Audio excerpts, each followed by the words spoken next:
Jelang 100 hari masa kerja Kabinet Merah Putih, Presiden Prabowo Subianto menyampaikan keyakinannya bahwa Indonesia mampu mencapai target pertumbuhan ekonomi 8%. Kepala negara menegaskan komitmen dalam transformasi nasional, di mana seluruh kebijakan yang diambil diarahkan untuk meningkatkan kemakmuran seluruh rakyat Indonesia. Salah satu target utama yang diproyeksikan bisa segera tercapai dalam setidaknya 4 tahun adalah swasembada pangan. Salah satu yang memegang peran krusial tentu adalah Kementerian Pekerjaan Umum untuk memastikan pembangunan infrastruktur pendukung mulai dari bendungan hingga jaringan irigasi.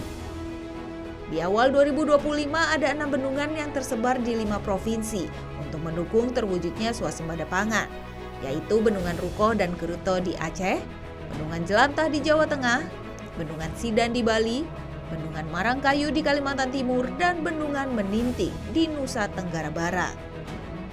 Bendungan sebagai salah satu infrastruktur sumber daya air dengan peran penting dalam memastikan pasokan air ke jaringan-jaringan irigasi, baik irigasi primer, sekunder, maupun tersier hingga langsung ke sawah-sawah.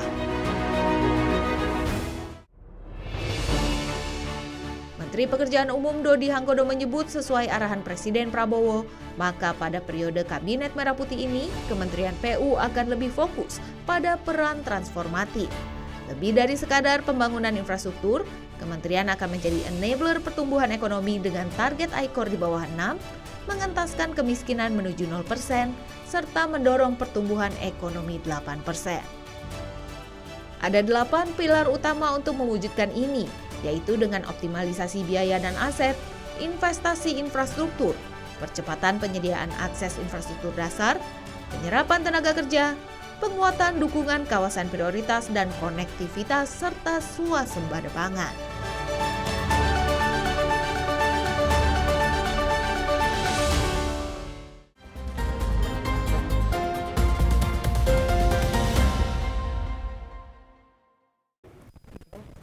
Baik, ada cerita nggak Pak yang bisa dibagi kepada pemirsa terkait dengan proses kerja keras PU untuk membuat bendungan ini? Nah, terima kasih Mbak. Bendungan Jati Gede ini mengokupai buat 5.000-an hektar lah ya. Total semua 5.000 hektar. Dari 5.000 hektar yang kita airi di hari ini, yang kita genang itu sekitar 3.900-an hektar. Mungkin terdiri dari 5-6 desa ya. 5-6 desa di masa lampau ya. Bendungan ini sendiri diinisiasi oleh Presiden Soekarno. Tapi kemudian prosesnya agak sedikit lamban karena kesulitan pembebasan lahan. Proses pembebasan lahan itu mungkin baru berakhir sekitar hampir nearly 2007-an lah. Di mana pada saat itu kita mulai start konstruksi awal tuh sekitar April 2007. Selesainya sebetulnya 2015. 2015 itu adalah penggenangan pertama kali. Jadi pertama kali air netes itu 2015, tapi diresmikan oleh Pak Jokowi 2017. Baik. Full seperti hari ini 2020. Ini fungsi utamanya sebetulnya paling satu adalah produksi banjir. Mereduksi banjir ya, paling Pak utama, paling utama sih produksi banjir. Produksi banjir di area Majalengka, Indramayu, Cirebon dan sekitarnya lah, sampai dengan Garut dan sekitarnya. Baik. Kalau Mbak kurang percaya bisa dicek tuh di area Indramayu. Sekarang kan ya banjir tetap ada kan, karena kan banjir ini kan terkait juga sama sampah kan. Betul. Makanya saya itu selalu mengencourage semua Pemda, tolonglah dibikin woro-woro terus menerus gitu kepada masyarakatnya supaya jangan buang sampah sembarangan, supaya buang sampah itu dipilah-pilah lah, mulai mana plastik, mana kaca, mana ini segala macam, sehingga kemudian proses berikutnya lebih mudah. Kesadaran warga ya Pak ditingkatkan. Memang ini agak Pemda itu agak reluctant karena ini kan sesuatu yang susah diukur sama uang kan. Betul. Beda kalau kita bangun bendungan 1T, 2T kelihatan bentuknya. Kalau ini kan susah. Ya sama kayak guru lah ngajar gitu, gaji kecil kan, makanya guru disebut pahlawan tambah tanda jasa gitu-gitu Mbak. Baik, nah selain tadi Bapak bilang fungsi utamanya mereduksi banjir, bagaimana dengan fungsi irigasi? Oh iya, fungsi irigasi tidak bisa dilepaskan dari bendungan ini, karena bendungan ini kan dibangun memang di dekat saluran daerah irigasi yang sudah lama. Jadi ini salah satu sebab area dipilih karena dia terdekat dengan yang kita sebut dengan daerah irigasi rentang. Daerah irigasi rentang itu mengairi sekitar 87.000 hektar sawah plus-plus lah. Wow. Dari sini ini menghasilkan sekitar 1,2 jutaan ton gabah kering panen per tahun. Baik. Nah, tapi kan kita sudah ngomong 20-30 tahun lalu sehingga daerah irigasinya banyak sumbatan sana sini, banyak longsor sana sini, banyak bocor sana sini, kita mesti rehab sana sini. Ada rencana rehab di tahun 2025 ini juga. Bekas rehaban-rehaban kita di tahun-tahun sebelumnya kita harapkan bisa meningkatkan produksi gabah itu sampai dengan 1,9 sampai dengan 2 juta ton gabah kering panen per tahun. Baik, ini ilmu baru lagi nih Pak, bagi pemirsa Berita Satu juga melihat bahwa ternyata bendungan ini sangat multifungsi ya. Sangat multifungsi. Sangat multifungsi, Wah, keberadaannya, sangat reduksi multifungsi. banjir, Ya. terkait dengan irigasi, Betul. bahkan juga bisa menjadi tempat wisata juga ya Pak ya. Di sini makanya bendungan ini salah satu fungsinya itu nggak hanya ngomong ketahanan air, tapi ketahanan pangan, juga ketahanan energi kan. Baik. Kan bisa bikin PLTA, bisa bikin PLTS. Ya, gitu. rencananya kalau PLTS akan dibangun juga ya Pak, dicoba PLTS di sini. rencana ada 100 megawatt. Kita sedang diskusikan dengan PLN, Indonesia Power dalam hal ini, bagaimana kemudian bisa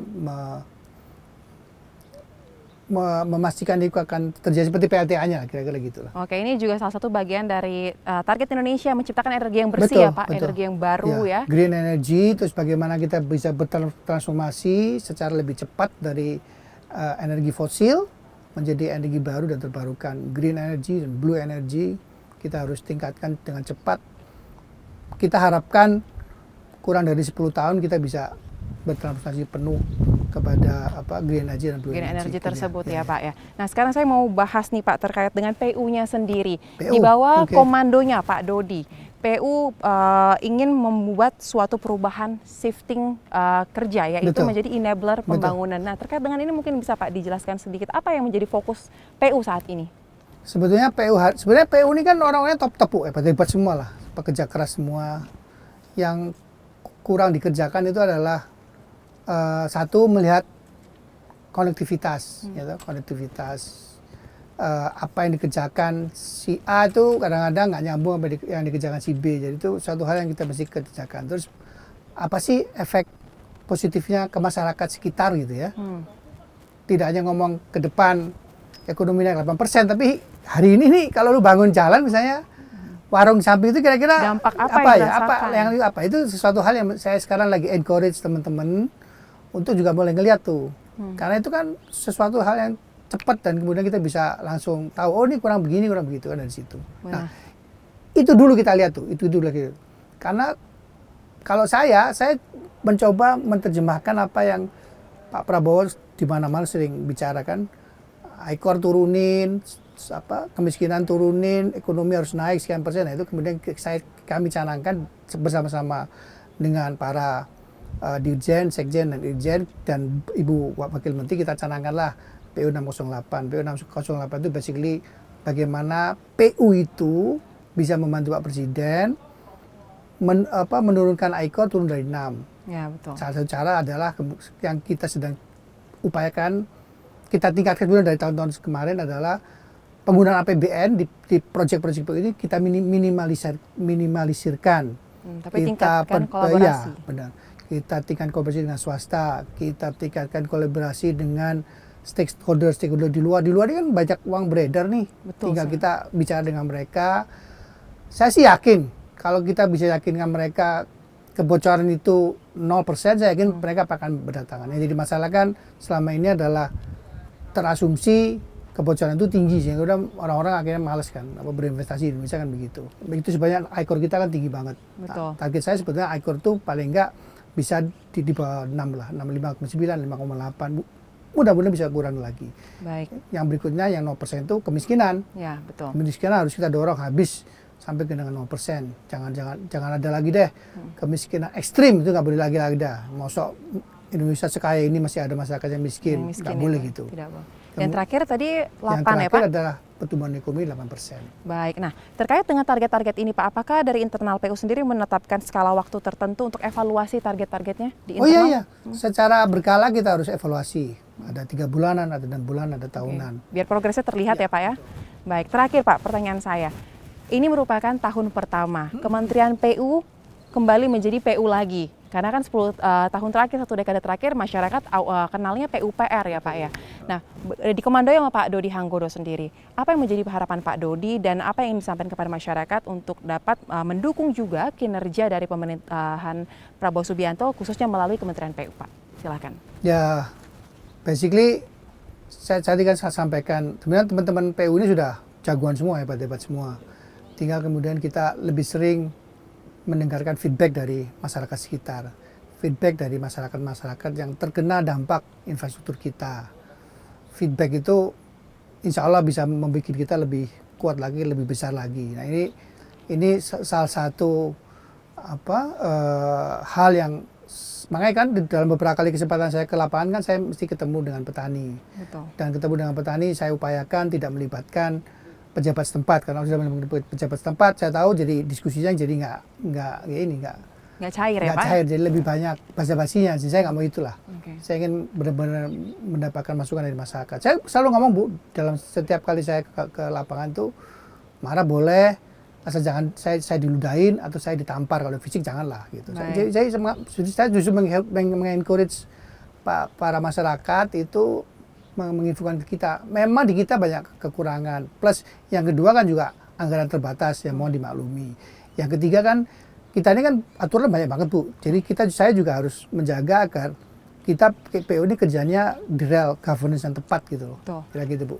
Baik, kita harapkan kinerja PU di bawah komando Pak Dodi ini dapat merealisasikan semua program yang disusun sehingga asta cita Presiden yang diharapkan oleh Presiden Prabowo Subianto dan Presiden dapat terrealisasi ya Pak, khususnya swasembada pangan dan juga pengentasan kemiskinan dan juga pemerataan ekonomi tersebut ya. Terima kasih Bapak Dodi telah menerima kami. Salam sehat Bapak.